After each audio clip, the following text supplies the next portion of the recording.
Have you ever paused to think about the words you have been repeating hundreds, maybe even thousands of times? At meals, in church, during moments when words fail, perhaps you have whispered them without really hearing them. I am talking about the Lord's Prayer. You know it by heart. But what if I told you that this simple, familiar prayer is one of the most powerful, yet most misunderstood tools in your spiritual life? What if I told you that within these few lines lies a blueprint, a divine strategy capable of transforming not only your prayers, but the very way you live your life? This is not just a prayer for tradition. It is not a chant to recite on autopilot. It is a battle plan, a map, a guide that aligns heaven and earth in a single breath.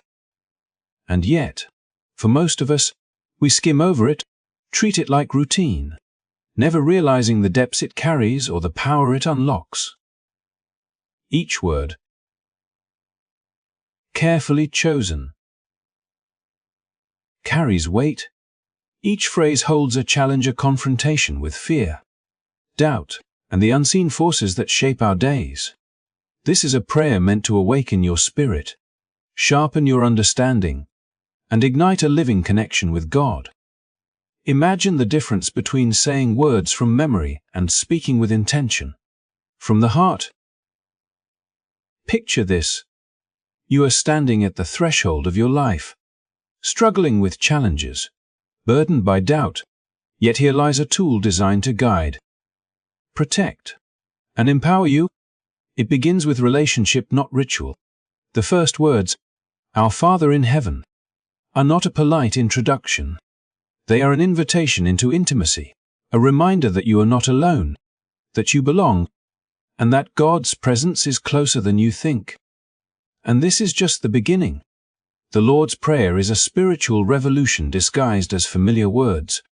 It calls for surrender, challenges the kingdoms of self that we cling to, and teaches us the radical power of trust and forgiveness. Every phrase is a doorway, a key to a life lived in alignment with something far greater than ourselves. In this video, I am going to walk you through every line of this prayer, not just to explain it, but to reveal the hidden power it holds. We will uncover the secret meaning behind each word, explore real-life stories of surrender, trust, and transformation, and see how this ancient prayer can still bring clarity, peace, and purpose today. By the end, you will never look at the Lord's Prayer the same way again. Before we dive in, make sure to hit that like button if you are ready to unlock the hidden power of your prayers, and subscribe to the channel so you won't miss any of the insights we explore together. Trust me, this journey will change the way you pray, live, and see the spiritual world around you. Are you ready to hear these words like never before? Let's begin. When Jesus spoke the words, "Our Father in heaven," he was not merely offering a conventional greeting to the divine or instructing a formal ritual for the disciples to follow. He was opening a window into something far deeper, something profoundly transformative that touches the very core of human experience. Imagine for a moment the life of a person who has known rejection, who has felt the sting of disappointment from those who were meant to protect and guide them. Perhaps their earthly fathers were absent, silent, or harsh, leaving behind a shadow of doubt and a lingering sense of not belonging. For such a person, prayer can feel like knocking on a locked door, a tentative plea from someone who fears their voice might go unheard. It is in this landscape of human fragility and longing that Jesus' words land like sunlight breaking through the clouds. When he invites us to call God Father, he redefines what it means to approach the divine, reshaping the very language of intimacy and trust. Calling God Father is revolutionary, because it reframes the relationship from one of distance and obligation to one of closeness and belonging. It is not about titles or ceremonies. It is about identity and acceptance. When Jesus taught his followers to speak these words, he was confronting the quiet voice of fear that says, "You are alone," and the insistent whisper that suggests, "You must earn your place here." These voices are remnants of an orphaned spirit. The subtle, often unnoticed weight of disconnection that can shape how a person prays, how a person hopes, and how a person believes in their worthiness. By declaring God as Father, Jesus is declaring to every weary heart that there is a home where the doors are always open, where the voice of every child is heard, and where the measure of belonging is not based on performance, achievement, or perfection, but on the simple truth of being known and loved. Consider for a moment the example of Jesus himself in the narrative of John 11. When he stood before the tomb of Lazarus, he looked upward and said, "Father, I thank you that you hear me. I knew that you always hear me." In those words, there is no hesitation, no uncertainty, no shadow of doubt. There is only trust, belonging, and a profound sense of being received. This is the model he offers to every follower. Yet for many, the reality of life has created a disconnect. The familiarity of the words "Our Father" often masks the radical depth they carry. And in moments of prayer, hearts may still feel like orphans reaching for a parent who might never answer. Jesus' teaching, however, reaches beyond the human failures of fatherhood to reveal the original, unbroken design, a perfect, caring, attentive, and loving presence, ready to meet the child wherever they are. This idea challenges the assumptions we carry into prayer. It challenges the notion that we must approach God cautiously, with restraint, or with the hope of proving our worthiness. It reminds us that prayer is not about earning approval or performing devotion. It is about relationship, connection, and the freedom to bring the whole of ourselves into a space that already knows us. When we speak these words with understanding, we recognize that the "Our" in Our Father extends beyond personal need. It places us within a community, a family of shared trust and shared hope. It signals that no matter the battles, the doubts, or the sorrows we face, we are not alone. There is a divine presence that listens without judgment, that draws us close, and that restores dignity to the places where fear and shame have taken root. Through this lens, every prayer begins with empowerment. The act of calling God Father is itself a confrontation against the inner lies that whisper of inadequacy and abandonment.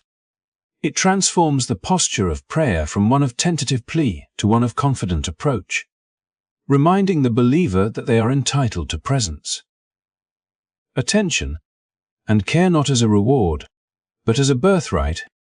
It reshapes the inner narrative, replacing fear with trust, hesitation with courage, and isolation with belonging. In this way, the Lord's Prayer does not merely teach words. It teaches a way of living, a way of perceiving the spiritual realm, and a way of walking through the world with the knowledge that the divine is not distant, but intimately present. As we continue to explore the depth of this prayer, the significance of starting with Our Father becomes even clearer. It is the cornerstone upon which the rest of the prayer is built, for every subsequent request, surrender, and declaration flows from the certainty of relationship. Without this foundation, the words risk becoming ritual. With it, they become revolution. The intimacy Jesus models reshapes how we view ourselves, how we approach life's challenges, and how we understand the nature of divine love. Each time the prayer is spoken with understanding, it is a reformation of identity, a reclaiming of belonging, and a dismantling of the subtle orphan spirit that whispers of separation. It is in this reclamation that the transformative power of the Lord's Prayer begins to unfold, inviting every believer into the profound truth that they are heard, they are known, and they are loved beyond measure. As the prayer continues, the words shift from intimacy to reverence, carrying the weight of a calling far greater than personal need or desire. When Jesus taught his disciples to say, "Hallowed be your name," he was not simply offering a polite acknowledgement of divinity or inserting a ceremonial phrase into their speech. He was issuing a profound invitation to live in a manner that mirrors the holiness, integrity, and sanctity of God Himself. To hallow the name of God is to breathe life into the recognition that the divine is not ordinary, not casual, and not merely a distant figure to be revered in select moments. It is to allow every action, every choice, and every thought to carry the unmistakable echo of that sacred reality, to embody a character aligned with the divine presence that sustains and surrounds us.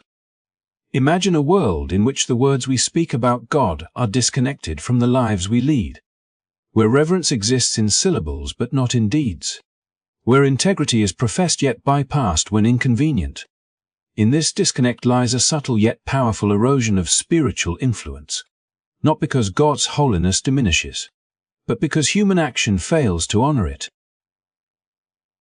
Modern culture, with its casual phrases, jokes, and superficial references to the divine, has often treated God's name as a decoration, an ornament on conversation rather than the center of moral and spiritual gravity. Yet the prayer Jesus modeled refuses to let words exist in isolation. It demands that the life of the one praying align with the sanctity of what is being spoken. To hallow is to live in awe, to carry the awareness of God's presence into every interaction, every ethical decision, and every moment of choice that might otherwise slip into indifference. There is a subtle revolution in this line of prayer.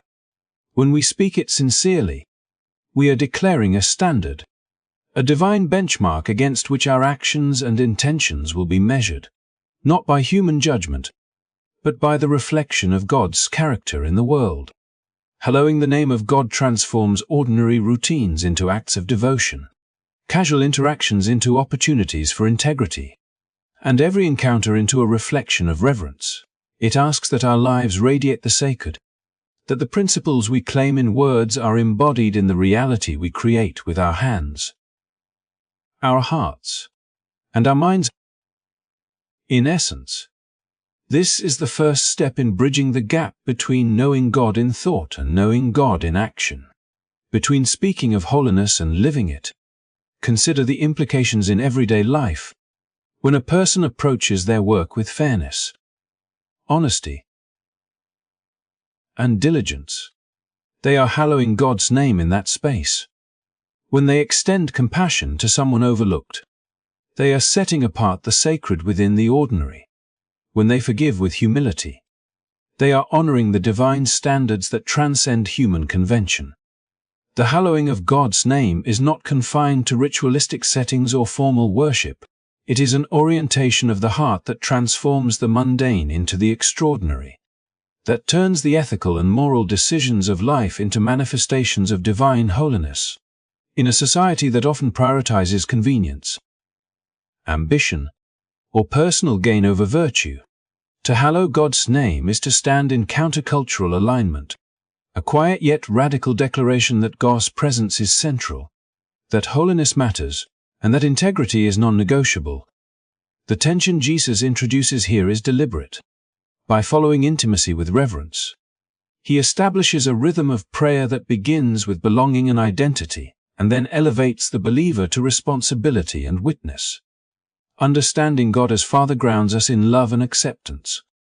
But hallowing God's name challenges us to act in ways that reflect that sacred reality to the world around us. It is an invitation to let our lives become mirrors of divine character, to ensure that the words spoken in prayer are not empty syllables, but the opening of a life that carries awe, respect, and honor into every context.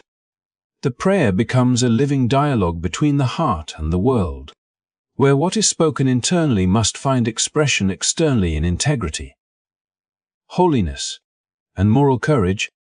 Through this lens, the phrase "Hallowed be your name" is not a passive statement. It is an active commitment, a continuous engagement with the reality of God's holiness. It beckons the believer to examine motivations, to scrutinize behaviors, and to challenge complacency in spiritual and ethical life.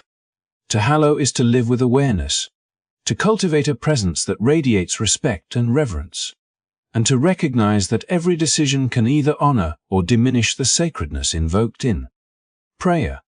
It transforms prayer from recitation to participation, from verbal acknowledgement to lived experience, and from private devotion to public witness. The sacred name of God becomes a lens through which life is interpreted, a compass guiding moral action, and a standard by which spiritual integrity is continually assessed. In this way, the Lord's Prayer teaches that holiness is inseparable from daily existence. Reverence is not a feeling reserved for sacred spaces, nor is it a momentary sentiment invoked for ritual. It is the practice of aligning one's life with the divine order, reflecting character and purpose through visible and tangible actions.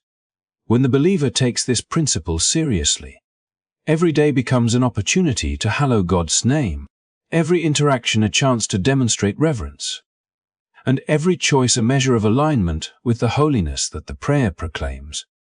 Living in such a way creates a rhythm of prayer and action that is inseparable, transforming faith from mere words into a life that embodies the sacred in ways both seen and unseen, shaping not only the individual but the world around them.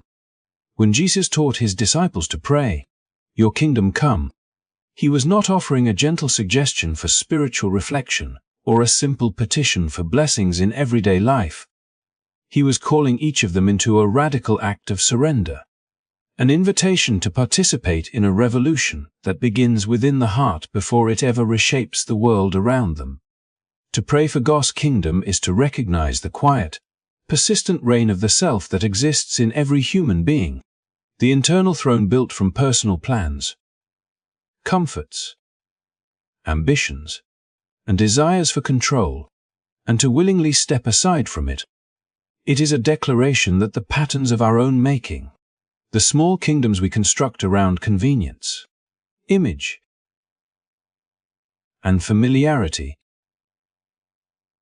are insufficient, and that only by allowing God's order to reign can true transformation take place. Imagine the inner conflict this entails. Every human life carries a small, often unacknowledged kingdom, a realm governed by routines, self-interest, expectations, and the constant pursuit of safety and stability. In these realms, the self acts as ruler, deciding which desires to pursue, which risks to take, and which paths to avoid. Yet Jesus' words demand a surrender that is both thrilling and terrifying. To pray for God's kingdom is to invite disruption, to open oneself to the possibility that the patterns of control we cling to may be dismantled, that the comfort we value may be rearranged, and that our familiar ambitions may be redirected toward a higher purpose. It is an act that requires courage, honesty, and a willingness to accept that true authority belongs not to our plans, but to a wisdom far greater than our own. The revolutionary nature of this prayer becomes even more vivid when we consider how often human kingdoms clash with the principles of God's reign. Where we see comfort, God asks for humility. Where we see safety, God calls for trust. Where we see personal success, God emphasizes righteousness and integrity. Every time we speak, "Your kingdom come," we are issuing a personal challenge to relinquish the throne we occupy, to surrender the illusion of control, and to allow a divine sovereignty to reorder our lives. It is not a passive request for guidance or a hopeful wish for distant change. It is an active invitation for God's influence to penetrate every corner of our existence, shaping decisions, redirecting ambitions, and transforming the ordinary into a canvas of sacred purpose. Consider how this unfolds in everyday life. A person who has meticulously planned every step, guarding against uncertainty, is asked through this prayer to release the tight grip on their own blueprint and to trust that a higher order will provide clarity and direction. A person whose life revolves around reputation, influence, or material comfort is challenged to prioritize principles of truth, justice, and love over convenience or recognition. In these moments, Praying for God's kingdom exposes the tension between self-preservation and surrender, between clinging to the familiar and embracing the transformative power of divine order. It asks not for mere compliance, but for a complete realignment of priorities, a willingness to let go of the throne that seems so secure, and an openness to the disruptive, liberating influence of God's presence. The act of prayer itself becomes a battlefield of allegiance, where the self and the divine engage in a subtle yet profound contest. The internal dialogue that often accompanies this surrender is both honest and raw. Fear of loss, hesitation to relinquish control, and the natural instinct to protect one's comfort all arise as formidable opponents. Yet in the surrender lies the paradoxical freedom that Jesus modeled throughout his ministry. When the kingdom of self is dethroned, the kingdom of God can establish its rule, bringing with it a clarity, peace, and purpose that the human heart alone cannot manufacture. It is a transformation that begins silently within, reshaping thoughts, attitudes, and responses long before its effects ripple outward into relationships, decisions, and the broader trajectory of life. History and scripture are filled with examples of this tension and its transformative outcome. From the prophets who risked safety to proclaim truth, to the apostles who surrendered personal ambition to serve a higher calling, to ordinary individuals who have chosen integrity over expedience, the principle is the same. To pray for God's kingdom is to embrace the discomfort of dethronement with the faith that what replaces it will be far greater than what is lost. The call is not to passive obedience but to dynamic participation, a willingness to confront the quiet rebellions of the self, and a readiness to submit to a wisdom that reshapes priorities and realigns values in ways that can only be understood through lived experience. Even in moments of doubt, when surrender feels impossible, the prayer invites us to imagine a life led not by anxiety, control, or the relentless pursuit of personal gain, but by principles that reflect divine order, love that transcends resentment, patience that defies urgency, courage that faces uncertainty, and generosity that replaces scarcity. To pray, "Your kingdom come," is to open the heart to a reality in which human ambition no longer dictates the narrative, and where divine purpose becomes the guiding force. It is a recognition that the throne we guard so fiercely is not intended to carry the weight of our lives, and that only by relinquishing it can we step into the freedom, clarity, and fulfillment that God's kingdom promises. In this way, the Lord's Prayer is not simply a call to petition. It is a call to revolution, a personal and spiritual surrender that touches every aspect of existence. Each time we utter the words, we are invited to reflect, what kingdoms in my life resist God's reign? Where do I cling to control, comfort, or ambition at the expense of divine order? And in answering honestly, in releasing the throne we occupy, we begin to experience the profound liberation and clarity that comes when God's kingdom is allowed to come, not just in theory or ritual, but in the lived reality of every thought, decision, and action. To embrace the line, "Your will be done on earth as it is in heaven," is to step into a level of trust that surpasses comfort and defies logic, a trust that is tested not in moments of ease but in the quiet, painful stretches of life where answers remain elusive and outcomes uncertain. True faith does not merely acknowledge God's will as a theoretical concept or as a series of hopeful wishes. It accepts the divine orchestration even when the path winds through suffering, confusion, or disappointment, recognizing that what is unseen often carries purpose beyond immediate understanding. Jesus himself exemplified this surrender in the Garden of Gethsemane, where the weight of impending suffering pressed down with unbearable intensity. And yet he prayed, "Father, if you are willing, remove this cup from me. Nevertheless, not my will, but yours be done." In that moment, agony, fear, and loneliness converged, yet the act of relinquishment to the divine will became the model for generations. showing that obedience is not a matter of convenience or clarity, but of unyielding trust and allegiance to a wisdom greater than human understanding. Similarly, the life of Joseph illuminates this principle in a narrative that stretches across betrayal, injustice, and prolonged suffering. Sold into slavery by his own brothers, falsely accused and imprisoned, Joseph could have succumbed to bitterness, resentment, or despair. Yet, in the tapestry of his life, the events that seemed devastating in isolation were threads of a larger design, culminating in his rise to a position where he could provide for the very people who had sought to harm him. In his surrender to God's will, Joseph demonstrates that divine purpose often hides behind hardship, and that the seeming randomness of suffering can become the vehicle for unprecedented restoration, provision, and fulfillment of destiny. The Apostle Paul offers another profound example of this principle, revealing that even when persistent trials and unremovable burdens, such as his thorn in the flesh, continued to challenge him, faith could still thrive, rather than demanding relief or attempting to circumvent the challenge. Paul accepted the tension as part of a divine framework, writing letters that would shape the early church for centuries to come.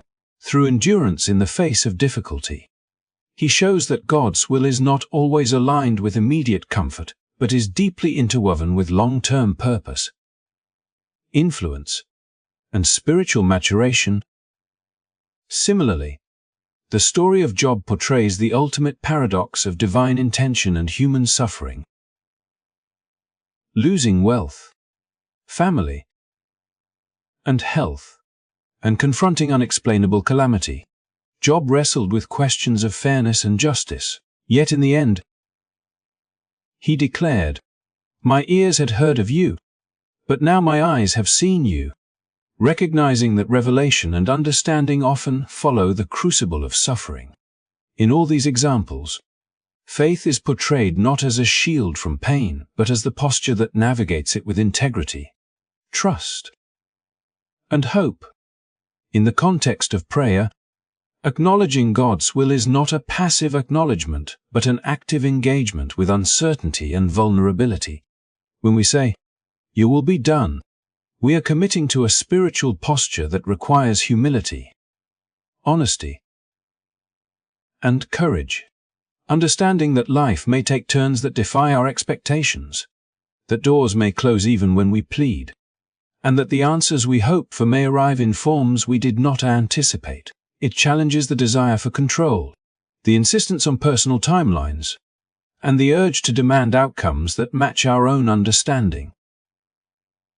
In surrender, there is not defeat but a realignment with a rhythm far older and wiser than our own, one that calls forth patience, perseverance, and trust in the unseen work of divine orchestration. This prayer invites a transformation of perspective, where unanswered prayers are not necessarily rejection, but can be redirection, where delays are not obstacles but lessons in trust, and where suffering may contain seeds of revelation, growth, and unforeseen blessing. Consider the layers of human experience where patience and faith intersect. The quiet waiting for healing, the endurance through trials of character, the persistence in hope despite repeated disappointment. Each moment of surrender builds the muscle of spiritual resilience, shaping a heart that can navigate life's complexities with clarity, purpose, and unwavering trust in God's overarching plan. To internalize your will be done is to embrace a posture of openness, recognizing that divine guidance may not align with comfort, preference, or convenience. It requires seeing beyond immediate circumstances, holding faith in the unseen, and trusting that each closed door, each unanswered request, and each painful season contributes to a narrative of ultimate purpose. By engaging with this line of the prayer with sincerity, believers are called into alignment with a spiritual reality where control is relinquished, obedience is deepened, and understanding emerges over time, often in ways that human foresight could never predict. Ultimately, true faith modeled in this prayer transforms suffering into a lens through which divine purpose becomes visible. Even when clarity is not immediate, Jesus in Gethsemane, Joseph in Egypt, Paul with his thorn, and Job in the depth of loss all reveal that the acceptance of God's will is not passive resignation but active trust, a conscious choice to embrace a higher wisdom and to let divine order shape life's trajectory.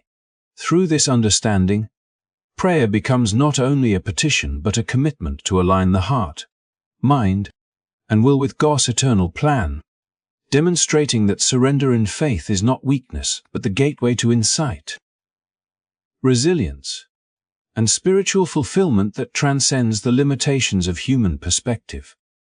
When Jesus instructed his disciples to pray, "Give us this day our daily bread," he was doing far more than offering a request for sustenance.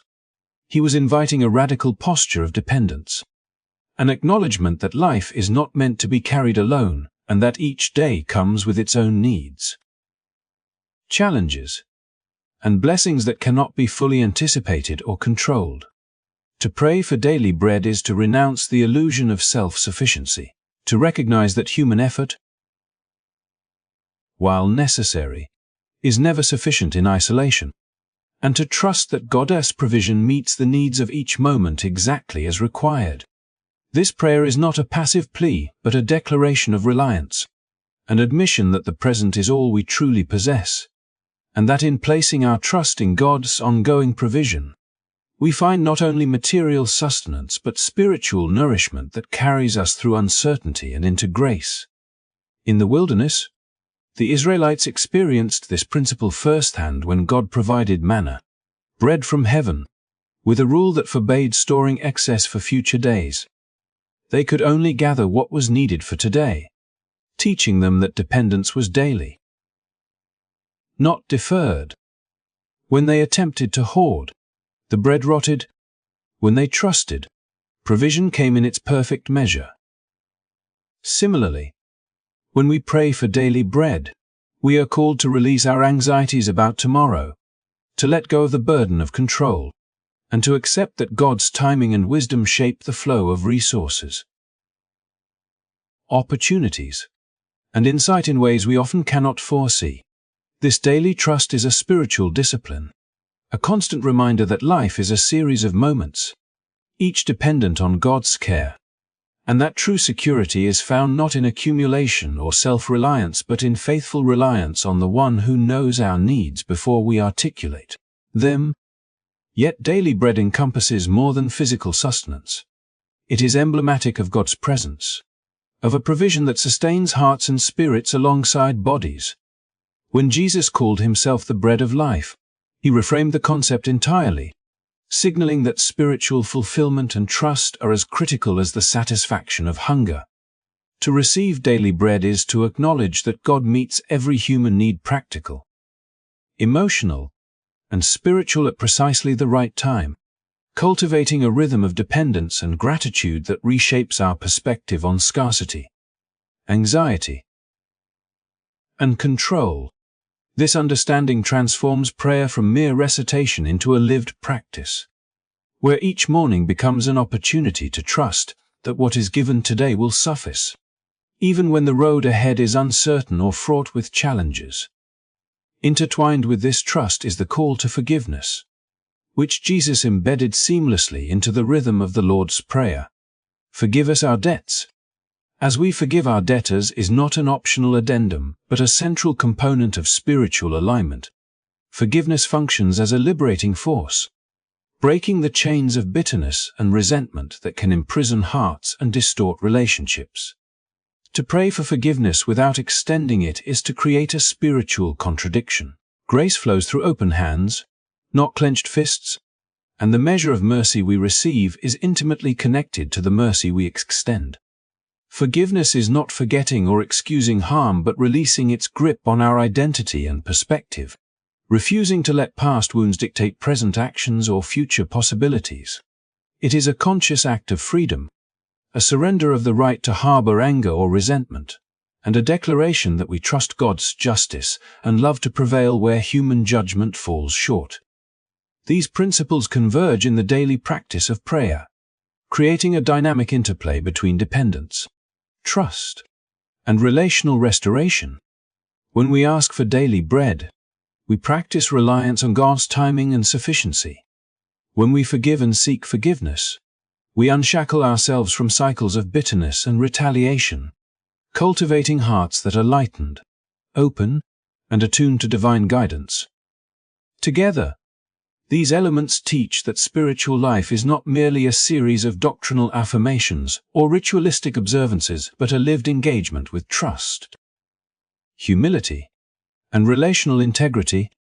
Each day becomes a microcosm of surrender and dependence, where provision and grace are inseparable, and where the act of receiving and extending forgiveness shapes both personal peace and communal harmony. Stories throughout Scripture illustrate this interplay vividly. Consider Elijah in the wilderness, exhausted and despairing, praying for relief, and receiving precisely what he needed: a loaf baked on hot stones and a jar of water. Provision that sustained life but demanded trust for the journey ahead. Or reflect on those who have experienced reconciliation after deep relational wounds, who discovered that forgiving another released them from a burden they did not even realize they were carrying.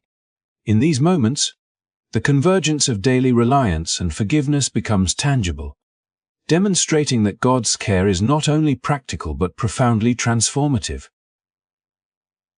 Reshaping hearts, perspectives, and priorities in ways that endure beyond immediate circumstances.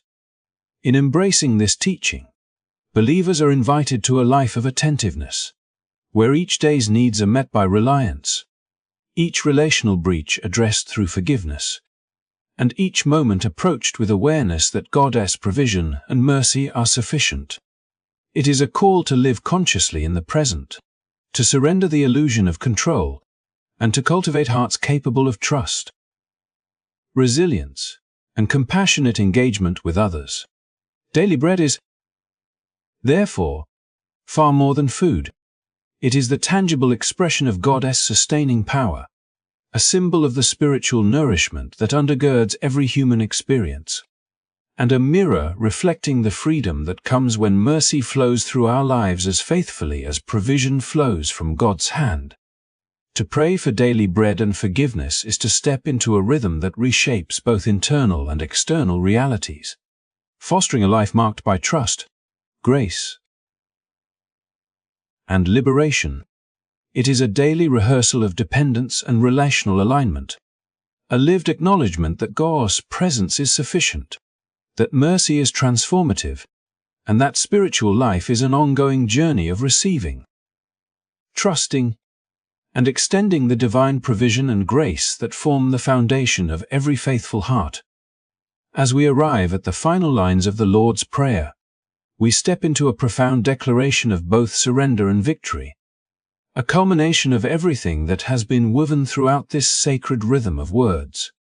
And lead us not into temptation, but deliver us from evil is not a mere cautionary note.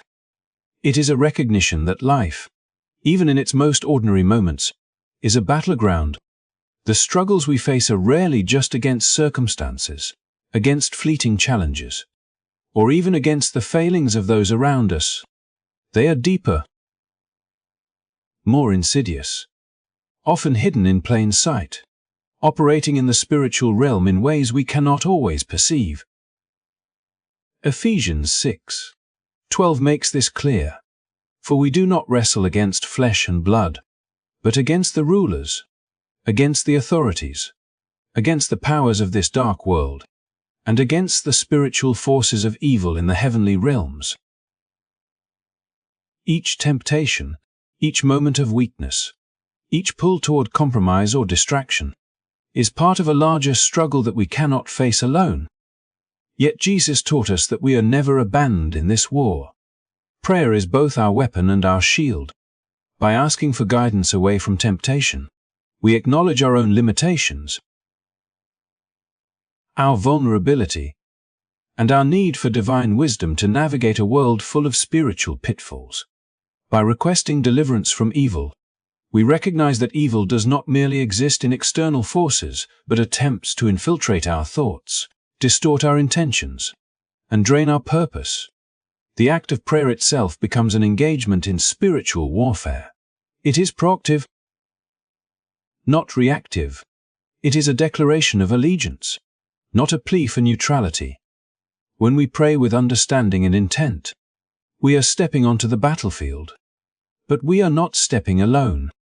We do not rely on human strength or moral effort alone. We rely on the one whose power eclipses every challenge, every darkness, every deception. And just as the battle begins with trust and surrender, it concludes with triumph. For yours is the kingdom, and the power, and the glory, forever. This is not a mere ending line, a perfunctory conclusion to a recited prayer. It is a coronation, a recognition that God's reign is unshakable, eternal, and absolute, and that in this reign, we are invited to stand as beneficiaries of a power and glory far beyond human measure. It is a reminder that despite the trials we face, despite the unseen forces arrayed against us, the ultimate authority belongs not to chaos, not to fear, not to injustice, but to God Himself.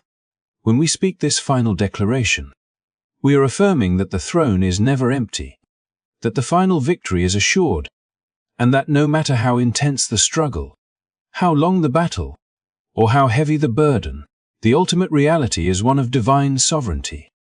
This truth transforms the act of prayer from a private habit into a declaration of hope and confidence.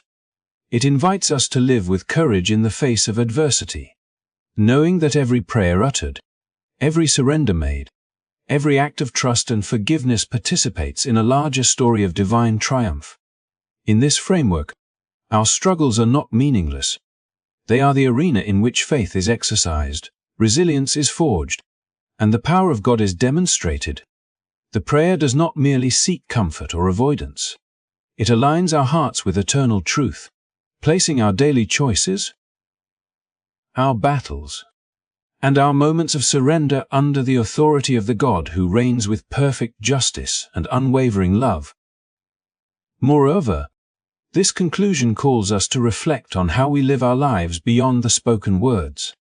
To declare God's kingdom, power, and glory is to live in a manner that reflects those truths. It is a call to integrity, to courage, to mercy, to patience, and to steadfast faith in the face of trials. It reminds us that our spiritual journey is not passive. It is active, engaged, and participatory. Each act of prayer is both preparation for and participation in the triumph of God's eternal reign. The prayer becomes a lens through which we interpret our experiences, a compass guiding our decisions, and a shield protecting us from the subtle yet persistent influences of evil. As we conclude this journey through the Lord's Prayer, it is clear that each line, from beginning to end, is a thread in a tapestry of surrender, trust, devotion, and empowerment. From acknowledging God as Father and reclaiming identity and belonging, to hallowing His name with integrity, to inviting His kingdom to replace our own ambitions, to surrendering to His will even through suffering, to trusting for daily provision, extending and receiving forgiveness, and finally to seeking guidance and deliverance from evil. The prayer unfolds as a complete spiritual strategy, a divine blueprint, and a weapon of profound power. So as you reflect on these words and the journey they take you through, remember that the final declaration is a triumph cry, that God's kingdom is unshakable, that His power is unmatched, and that His glory is eternal. Let these truths shape not only your prayers, but also the way you live each day, empowering you to stand firm, love boldly, forgive freely, and trust unwaveringly. Thank you so much for watching and journeying through this exploration of the Lord's Prayer. If this video inspired you, gave you new insights, or shifted the way you view prayer, please give it a like, Subscribe to the channel for more thought-provoking content, and share it with someone who might need this message today. Remember, every word of this prayer is not just something to recite, but something to live, something to embody, and something to declare with confidence and faith that you are never fighting alone.